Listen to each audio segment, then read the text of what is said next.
السلام علیکم ورحمۃ اللہ وبرکاتہ۔ امید ہے آپ تمام حضرات خیر و عافیت سے ہوں گے۔ اللہ تعالیٰ آپ کو شاد و باد رکھے۔ ناظرین کرام، مدھیہ پردیش کے کٹنی ریلوے اسٹیشن سے ایک بڑی خبر سامنے آ رہی ہے، جہاں ریلوے پولیس نے ایک مشترکہ آپریشن کے دوران ٹرین سے سفر کرنے والے 167 بچوں کو اپنی حراست میں لے لیا ہے۔ یہ بچے بہار سے مہاراشٹر کے ایک مدرسے میں تعلیم حاصل کرنے کے لیے جا رہے تھے۔ آخر پولیس نے انہیں کیوں روکا اور اس وقت کیا صورتحال ہے، آئیے جانتے ہیں اس رپورٹ میں۔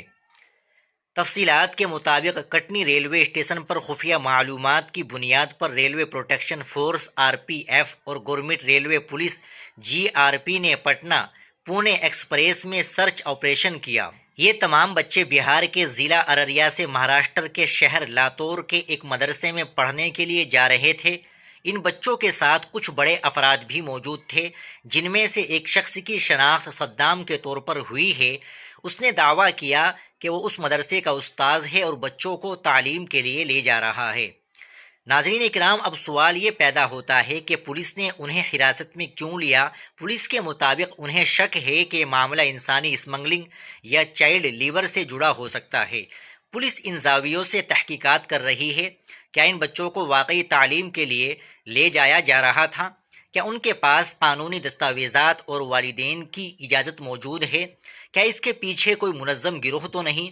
تھانہ انچارج وریندر سنگھ کے مطابق انہیں اطلاع ملی تھی کہ مشتبہ RPF حالات میں بڑی تعداد میں بچوں کو لے جایا جا رہا ہے، جس پر فوری کارروائی کی گئی۔ ناظرین اکرام، اس وقت تمام بچوں کو کٹنی کے RPF تھانے میں رکھا گیا ہے۔ چائلڈ پروٹیکشن ٹیم کے ذریعے بچوں کی کونسلنگ کی جا رہی ہے تاکہ ان کی ذہنی حالت اور حقیقت کا پتہ لگایا جا سکے۔ پولیس اب بچوں کے اہل خانہ سے رابطہ کر رہی ہے اور ان کے فراہم کردہ دستاویزات کی تصدیق کا عمل جاری ہے۔ ناظرین، یہ ایک حساس معاملہ ہے۔ ایک طرف مدرسے کی انتظامیہ اور اساتذہ کا کہنا ہے کہ یہ سب قانونی ہے اور بچے برسوں سے وہاں تعلیم حاصل کر رہے ہیں، جبکہ دوسری طرف انتظامیہ کسی بھی قسم کے خطرے سے بچنے کے لیے مکمل چھان بین کر رہی ہے۔ آپ کا اس بارے میں کیا خیال ہے؟ کیا ریلوے پولیس کی یہ کارروائی درست ہے یا بلا وجہ بچوں کو پریشان کیا جا رہا ہے؟ اپنی رائے کمنٹ سیکشن میں ضرور دیں۔ مزید اپڈیٹس کے لیے ہمارے چینل کو سبسکرائب کر لیجئے گا۔ ملتے ہیں انشاءاللہ اگلی خبر کے ساتھ۔ السلام علیکم ورحمۃ اللہ وبرکاتہ۔